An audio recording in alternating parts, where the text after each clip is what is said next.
Assalamualaikum warahmatullahi wabarakatuh. Perkenalkan, nama saya Hindar Suwandi Hairul dengan NIM 220301502095 dari kelas PJKRD. Saya akan membahas materi tentang nutrisi dan sumber energi. Baiklah, di sini saya akan membahas tentang nutrisi dan sumber energi. Peran nutrisi dalam olahraga.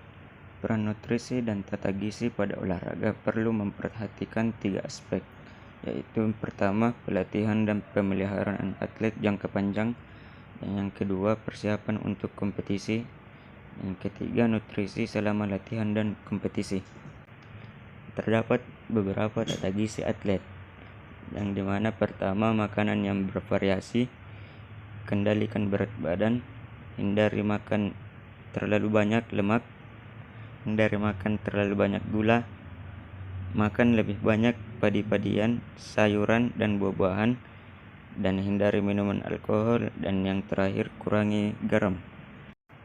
Sedangkan menilai status terbagi dari beberapa tahap, yaitu evaluasi tata gizi harian, observasi klinik atau riwayat kesehatan, analisis biokimia atau misalnya darah atau urin, dan yang terakhir, pengukuran antropometris.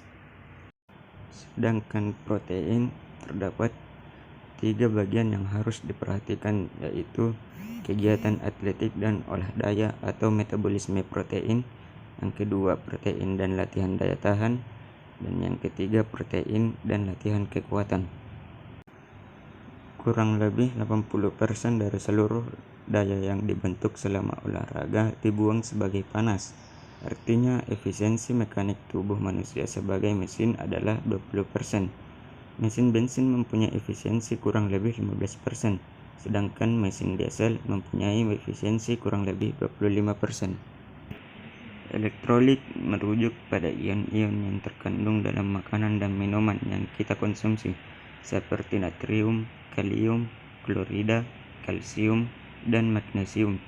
Elektrolit sangat penting bagi kesehatan tubuh karena mereka membantu menjaga keseimbangan cairan dan elektrolit dalam tubuh, mempertahankan tekanan darah yang sehat, dan memungkinkan fungsi normal dari jantung, otot, dan saraf.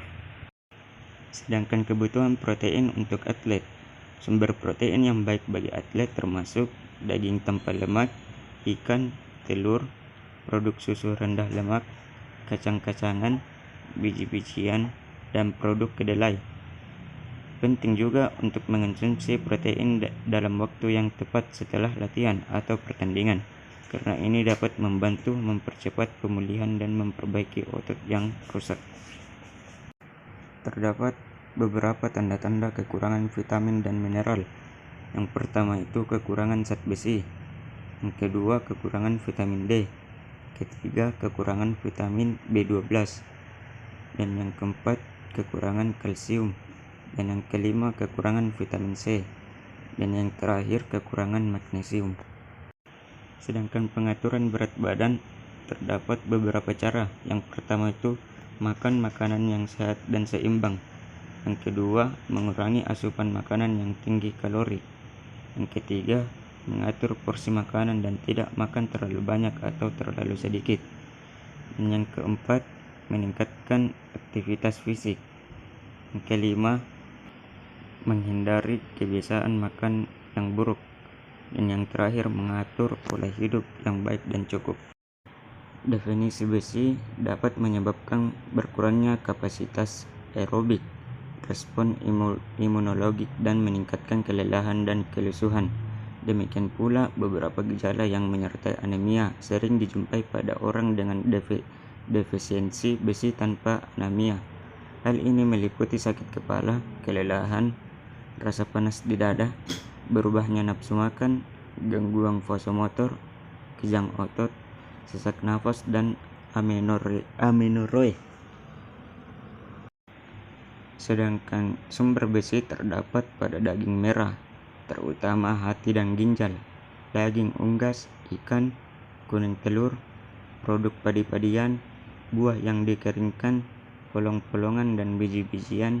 Sumber terbaik alami besi dalam tanaman pangan adalah buah yang dikeringkan atau aprikot dan polong-polongan. Kebanyakan roti dan padi-padian untuk sarapan diperkaya dengan besi dan vitamin-vitamin B, dan bila dimakan dalam jumlah yang kuat dapat memberikan kontribusi besi yang besar dalam tata gizinya. Banyak atlet yang mengonsumsi sendiri suplemen-suplemen besi secara teratur sebagai upaya pencegahan. Keamanan dan keperluan suplemen besi ini masih dipertanyakan, oleh karena itu tidak diberikan secara rutin bila tidak ada supervisi medis. Frekuensi makan adalah jumlah dan waktu kapan seorang makan dalam sehari. Secara umum, para ahli gizi merekomendasikan untuk makan sekitar 3-5 kali sehari dengan porsi makan yang seimbang dan sehat. Makan teratur setiap hari juga dapat membantu menjaga keseimbangan gula darah, meningkatkan metabolisme, dan membantu menjaga berat badan yang sehat. Itulah tadi penyampaian materi dari saya. Sekian, terima kasih.